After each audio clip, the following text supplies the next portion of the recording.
If your Explorer makes this noise when you take a turn, you need to think about repairs. On this vehicle, the steering gear is electronic and it is known for coming apart or failing or making this noise that this vehicle is doing. This is a 2014 Explorer and it does not have the self-parking package with it. I think that's a different steering gear for the vehicle, but this is semi-common. But what happens is this bearing noise starts, and you can feel it in the steering wheel. It's kind of a slight vibration while you turn, accompanied with a noise. And as it gets worse, it sounds like this, and it kind of makes like a really bad wheel bearing sound, except when you turn the steering wheel is when it makes it. So it's actually not in the steering column itself, but it's like underneath the vehicle in the steering gear, which actually makes the steering turn left and right. And it's just echoing up the steering shaft and column into the cabin to make that sound. So if you've got that sound, it can get dangerous, and the steering wheel can actually get stuck in a certain position and you won't be able to turn. So you definitely want to think about repairs at that point if you have this problem on your vehicle.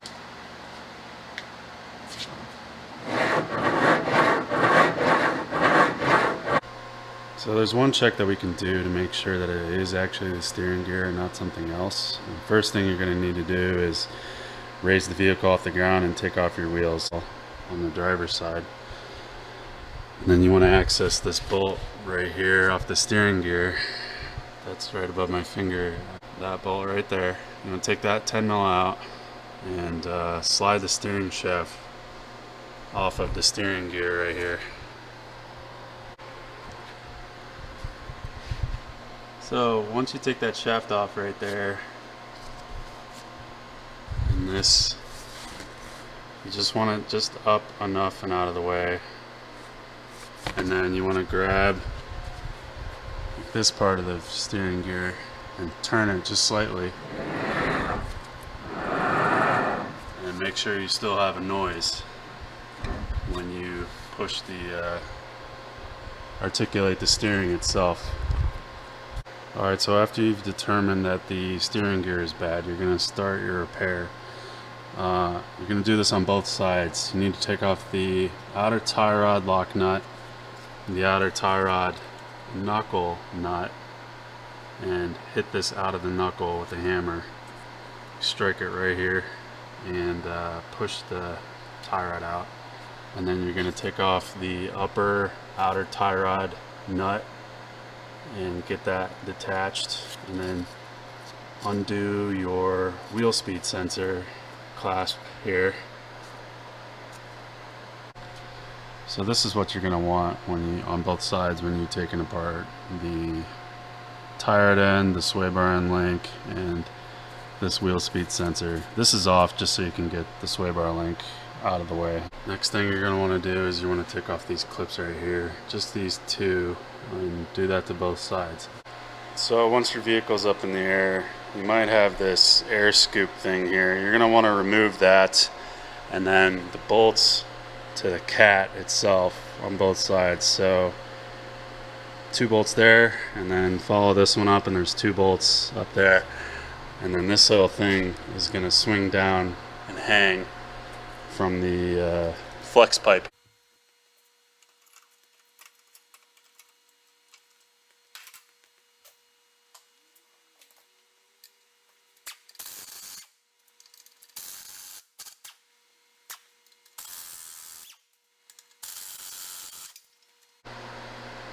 So once you get that stuff removed, you're going to want to remove this. It's like a restrictor roll bolt, so that the whole engine can swing like this. And that's to allow the steering gear and subframe to drop down. Another thing that happened while I was taking that off is this bolt snapped right here on the exhaust. You can heat up this bolt and push it out with a hammer and replace it with another bolt that size. You just want this length here. I would recommend like grade 8 bolt because it gets hot and cold, but again, this is pretty common. Alright, so at this point, you have your exhaust hanging down. You're going to want to take the harness out right here, and it's right next to the gear. There's a ground bolt right there, and then a bunch of push pins, and it goes along behind the strut bar right here, and then it goes up right here, and then this bolt right here. So this is a ground. You want to take that off, and then take off this bolt as well, and disconnect the two connectors for this harness. Alright, so this is what you want. You want this hanging down. This connector here is the bigger one. There's a red tab you want to slide back here, and then you push down right here on the middle and pull it out towards the driver. And then this one is on the back, and it's like away towards the front of the car like this. Here's the top of it, and there's just a push right there, and you pull it out. The steering gear is held in by these 19 mil bolts right here. There's one there, and then one right there. You're gonna loosen those up. Alright, so you're gonna want to support the subframe. I'm using a transmission jack here, but if I were on the ground, I'd be using like a pump jack. You stick it under here, like right underneath the differential, and have it supported all the way across. This is enough for now. And then you're going to come up to the front of the subframe, and there's these 21 mil bolts right here. You're going to loosen these. I've already done it, but while it's supported, you can take one all the way out, and then thread it in like 5 threads, and then do the same thing on the other side. So you got enough room to put my fingers through here, and the whole subframe is loose now. So basically, it's just hanging back there. There's not a lot of weight on the front of this, and it's all being pushed up to the vehicle right here under the jack. So the next step will be to loosen these bolts on both sides right here. Sorry about that light. And it'll hang from this, and we'll support the rear and drop it down. Okay, so we took these back bolts out that go up into the frame right there where that hole is, and we used our jack to lower down the subframe here to gain access to the steering gear. So here's what it looks like from the back. You want to lower it enough to where if it comes off the jack, you need to pump it back up and just barely support it. So the lower ball joint's holding it on right now, but it's still supported by these two arms here on both sides, and it's enough to keep everything in place. So here's like the steering gear, and it goes over to there, and that's that part that we took apart earlier. And this is the reason why we took the sway bar end links off. So you want to get this over your sway bar link and have it hang down like that. You're going to do it on both sides like this, and your steering gear will move because it's not bolted in. And you may need to loosen these sway bar bushings here to loosen this and turn it. So you get your sway bar end links out of the way, and you're going to loosen your bolts for these sway bar bushings on both sides, so you can turn this up to almost 12 o'clock, where this will be all the way up here on both sides. Alright, so this is what you want your sway bar to look like, pretty much straight up and down, so you can get the steering gear straight out of this side. So at this point, the steering gear is out, and there's a couple of things we're going to be doing here to get the new steering gear ready. So first, we got to take this heat shield off. It's got a couple bolts that hold it in place. There's 3 little 8 mils that hold it on. So you take that off, and then you're going to want to take off this heat shield and reattach it onto your new steering gear. This one's a reman because it's painted all black. I think it was purchased from Rock Auto. And then we're going to have to swap the nut for the outer tie rod end. We have a new tie rod ends for both ends. It's a great time to replace it because it's not really any extra labor, but you got to get this nut off.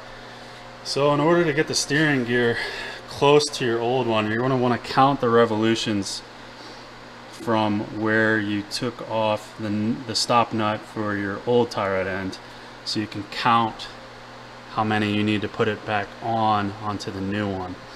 So we're going to count, and then we're going to take off the nut, and we're going to put the nut back on the new one, and then we're going to turn this as many times as the old one came off, just so we're in the ballpark for our alignment, and we can get it to the shop for a front end alignment on this vehicle on both sides. So I'll show you what the new gear looks like with new tie rod ends here in just a minute. So here's your new steering gear with everything swapped over and counted. We've got them about where they need to be, so we can get it to the next place for front end alignment. So after you get your new steering gear up in there, you want to keep it low, and you want to actually start the bolts that hold it in there, just a couple threads. This is just to keep it moving side to side. Alright, so once you get the subframe up in there, you want to get this 24 mil bolt just tight enough to where you can wiggle this and put these bolts back in place on both sides. Alright, so here's that harness put back. Make sure you get that one ground bolt right there. Don't want to forget that. And here's that exhaust bolt repair. Just put a grade 8 in there after pushing it out through the flange. Get your lock washers on there. So another important thing when you're putting this bolt on is to make sure that the bolt goes all the way through before it hits the threads. So if you put it in, you can put it in backwards, it'll just thread the whole time and it won't actually clamp this. So make sure you slide the shaft down on here and it meets, there's like a recess on there, and then you put this 10 mil bolt in, tighten that down, make sure it goes through but like this way before it starts grabbing the threads, and then that'll actually hold it down. And once you get your tires back on and everything else tightened up, you gotta make sure that the steering wheel's straight. If it's not, you need to undo this and turn it to the direction that you need it to go, and then slide it back on. Do not turn this, it'll ruin your clock spring if you turn it too many times. And that's just a ribbon behind the steering wheel that allows all the steering wheel controls to work, and the horn. If you break that, you'll end up with no horn, no buttons on the steering wheel working, an airbag light, and a whole world of trouble. You have to take the steering wheel off and replace that clock spring, and it's not very cheap. So once you wrap up your repair, you obviously want to check to see if you have exhaust leaks, and then you want to check to make sure that the vehicle goes forward without the steering wheel being off center. So right now I'm moving in a parking lot here, and pretty much feels like the steering wheel is very close to center to go straight. They can correct this the rest of the way while they're doing an alignment on the vehicle to get the steering wheel perfectly centered.